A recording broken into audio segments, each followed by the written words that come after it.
आप सबको जय मसीह की अनीता मैसेज यूट्यूब चैनल पर आप सभी का स्वागत है। तो आइए हम आज का वचन पढ़ेंगे, दूसरा यूहन्ना पहले का 7 और 8, और आज का विषय है सत्य और प्रेम। तो इस वचन को कोई पढ़ेगा।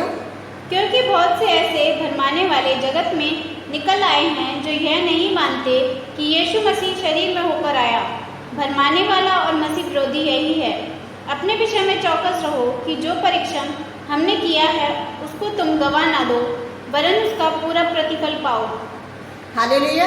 तो आपने सुना कि वचन में क्या लिखा है कि ऐसे भरमाने वाले लोग जगत में निकल आए हैं। तो वो ऐसे लोगों के विषय में भी कह रहा है जो परमेश्वर पर विश्वास करते हैं, कि वचन बता रहा है हमें कि चौकस रहो कि पहले कहीं ऐसा ना हो जाए कि जो मुझ पर जो लोग विश्वास करते हैं वो भी ना भरमाए जाएं।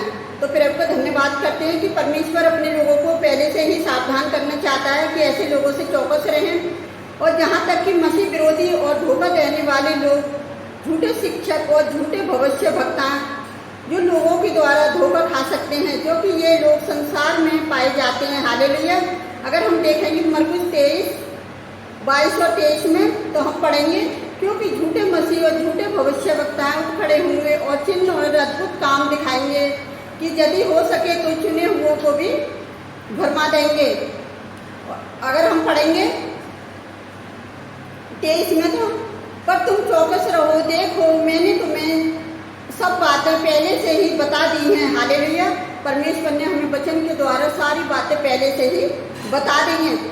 और शैतान मसीह विरोधी लोग हैं जो सभी धोखेबाज और बुरे कार्य करने वाले लोग हैं, लोगों का शामी है। शैतान प्रयास करता है कि किस तरह से मैं इन लोगों को गिरा दूं विश्वास में, और वो खास तौर से मसीह लोगों को विश्वास में गिराना चाहता है। संसार की कमियां गिना गिना के, छोटी छोटी परेशानियां बता बता के शैतान उनको इतना परेशान करता है कि ये मसीह में विश्वास करना छोड़ते हैं। तो मेरे मसीह भाई बहनों, आप इस परीक्षा के दिन में क्या स्थिर रहिए और परमेश्वर में बने रहिए, क्योंकि परमेश्वर धीरज बनता है और धीरज से वो बहुत कुछ देना चाहता है। तो मैं इसी वचन के ऊपर मैं आपको एक गवाही बताना चाहती हूँ कि एक आंटी हमारे घर पर आई थी और उसके फैमिली के अंदर ऐसे कोई झगड़ा हो गया था, उसके बेटे ने उसको मारा होगा। अब उसने मुझे आके बताया कि मेरे बेटे ने मुझे मारा है, मेरे लिए दुआ करो, देखो कितनी चोट लगी हुई है। तो मैंने क्या करा, उसके लिए प्रार्थना करी। और जब मैंने उसके लिए प्रार्थना करी तो मैंने कहा तुमको भूख लगी है, तो कह रही मैंने सुबह से कुछ नहीं खाया। तो मैंने क्या करा, उसके लिए खाना बनाया और फिर मैंने उसको खाना खिलाया। और वो क्या हुआ कि फिर वो हमारे घर में ही दोपहर को सो गई। और जब वो सो गई फिर मैंने शाम को उसको बोला कि आप अपने घर पर जाओ। तो कहने लगी नहीं, मैं अपने घर पे नहीं जाऊंगी। तो मैंने कहा चलो मैं तुम्हें शाम का खाना बना के देती हूँ, शायद हो सकता है कि आपको डर लग गया है कि मेरा बेटा मुझे खाना नहीं देगा। तो मैंने फिर शाम को खाना बनाया, उनको शाम को खाना खिलाया। फिर मैंने उनको अच्छे से समझाया कि ऐसा नहीं है, घर परिवार के अंदर तो कलेश होता ही है। शैतान तो कई तरह से कलेश लाता है हमारे परिवार के अंदर, हमारे परिवार को तोड़ना चाहता है। फिर मैंने उस आंटी को अच्छी तरह से समझाया। मैं अपने परमेश्वर का धन्यवाद करती हूँ कि उसने मेरी बात को समझा और फिर वो अपने घर पे गई और वो आज अपने बेटे के साथ खुश रहती है। मैं प्रभु का धन्यवाद करती हूँ। तो मैं परमेश्वर का धन्यवाद करती हूँ कि मतलब कुछ लोग ऐसे हैं जो एक दूसरे से लड़ते रहते हैं कि 10% देना चर्च के अंदर बुरा है। तो ऐसा कुछ भी बुरा नहीं है। अगर हम मलाकी 3 के 10 में पढ़ेंगे तो उसमें लिखा है कि सारे 10 में मेरे भंडारों में ले आओ। अगर हमारे भी भंडार में इतना पैसा हो तो हम भी क्या करें, सेवा में ज़्यादा से ज़्यादा लगा सकें। तो मेरे प्रिय भाई बहनों, आप ये ना सोचो कि अगर हम किसी को दे रहे हैं तो हम परमेश्वर की सेवा के लिए दे रहे हैं। अगर हम परमेश्वर जो अपने दासों को कोई पैसे देता है तो ये ना सोचें कि हम परमेश्वर के दास को उसके घर के खर्चे के लिए पैसे दे रहे हैं। ये सोचो कि हम परमेश्वर के लिए दे रहे हैं ताकि परमेश्वर की सेवा और बढ़ सके। तो मैं परमेश्वर का धन्यवाद करती हूँ कि ऐसे झूठे लोगों से आप सावधान रहें और ऐसी झूठी शिक्षाओं से आप सावधान रहें और आप वचन को पढ़ें और वचन को मनन करें और वचन को ध्यान से देखें, क्योंकि पढ़ने से ही हम कुछ समझ पाएंगे। क्योंकि सुने हुए से कुछ अलग सुनाई पड़ता है और पढ़ने से कुछ अलग। तो हमें पढ़ना चाहिए। हमें बाइबल अगर हमारे पास है तो हमें बाइबल में से वचनों को पढ़ना चाहिए। तो मैं परमेश्वर का धन्यवाद करती हूँ कि जब भी मेरे घर कोई दूर से प्रार्थना के लिए आता है तो मैं अपने परमेश्वर का धन्यवाद करती हूँ कि मुझे पता रहती है कि लंच का टाइम है उसे खाने की ज़रूरत है, उसे भूख लग रही है, तो मैं अपने परमेश्वर का धन्यवाद करती हूँ कि प्रभु उनके खाने का इंतजाम करता है। तो मैं आप सभी से यही कहना चाहती हूँ कि अगर हम अपने छोटे से भंडार में से अगर एक किसी को खिला देंगे, किसी एक व्यक्ति को, तो क्या हो जाएगा। यीशु मसीह ने 2 मछली 5 रोटी में से 5,000 लोगों को खिला दिया।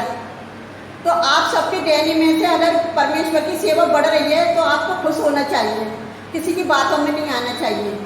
तो मैं परमेश्वर का धन्यवाद करती हूँ कि अपना हाथ ना रोकें और ज़्यादा से ज़्यादा अपना हाथ 10% के लिए बढ़ाएं, ताकि प्रभु की सेवा और बढ़े। जितना शताब हो रहा है वो शताब कम हो जाए और सेवकाई और ज़्यादा बढ़ती रहे, और प्रभु सभी अपने दास दासियों को आशीष दे। तो मैं परमेश्वर का धन्यवाद करती हूँ सुंदर गवाही के लिए और सुंदर वचन के लिए।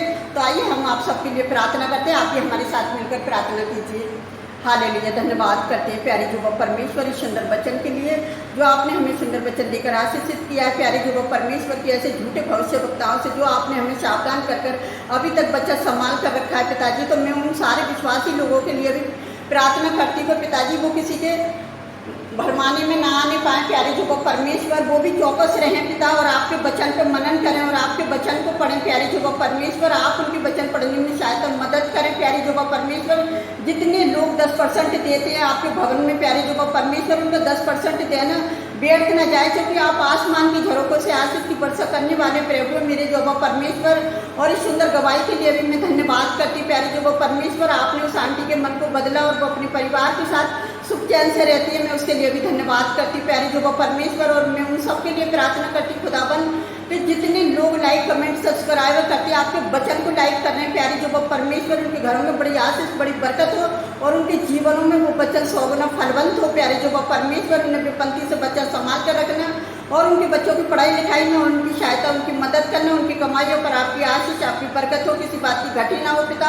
मैं अपने पूरे देशवासियों के लिए यही प्रार्थना करती प्यारे जुबा परमेश्वर। हमारे देश में जितने विश्वासी लोग हैं, जितने लोगों पर सताव हो रहा है प्यारे जुबा परमेश्वर, आप उन्हें अपनी सुरक्षा दिए पिताजी। जो दूसरों के लिए प्रार्थना कर रहे हैं तो हमारे देश में एक बड़ी आशीष आ जाए प्यारे जुबा परमेश्वर, कि हमारा देश भी फलवंत हो जाए प्यारे जुबा परमेश्वर। हमारे देश को हर बुराई से बच्चा संभाल कर रखना पिताजी। जितने लोग हमारी वीडियो को कमेंट कर रहे हैं प्यारे जुबा परमेश्वर देख रहे हैं, उनको भी बड़ी आशीष बड़ी बरकत देना, किसी बात की कमी घटी ना हो प्यारे जुबा परमेश्वर। जितने लोगों के लिए हम प्रार्थना कर रहे हैं प्यारे जुबा परमेश्वर, आप सबकी प्रार्थनाओं का जवाब दे रहे हैं प्यारे जुबा परमेश्वर। और जिनके जीवन में काम नहीं हुआ पिताजी, आज उनके जीवन में काम होने जा रहा है यीशु नासरी के नाम से प्यारे जुबा परमेश्वर। और पिता मैं आपसे विनती करती हूँ पिताजी, जितने लोगों ने प्रार्थना की है हमारे साथ मिलकर, सबकी प्रार्थना का आपने हाँ में जवाब दिया, उसके लिए भी मैं आपका धन्यवाद करती हूँ मेरे खुदावन, मेरे जिंदा और मेरे पवित्र खुदावन। मैं आपसे विनती करती हूँ कि जो बच्चे आपकी बात होते हैं कभी लज्जित नहीं होते पिता। जितने लोग आपसे प्रार्थना करते हैं आप उन सबकी प्रार्थनाओं को सुने और कबूल करें पिता। हम सारा आदर महिमा आपको देते हैं पिताजी, हम सबकी कमी घटियों को आपके चरणों में डालते हैं पिता। हम जो भी मांगते हैं इसको पवित्र और श्यामर के नाम पर आमीन। प्रभु आप सबको बहुतायत से आशीष दे, आप इसी तरह से हमारे साथ प्रार्थना में बने रहिए और प्रभु की आशीष पाते रहिए।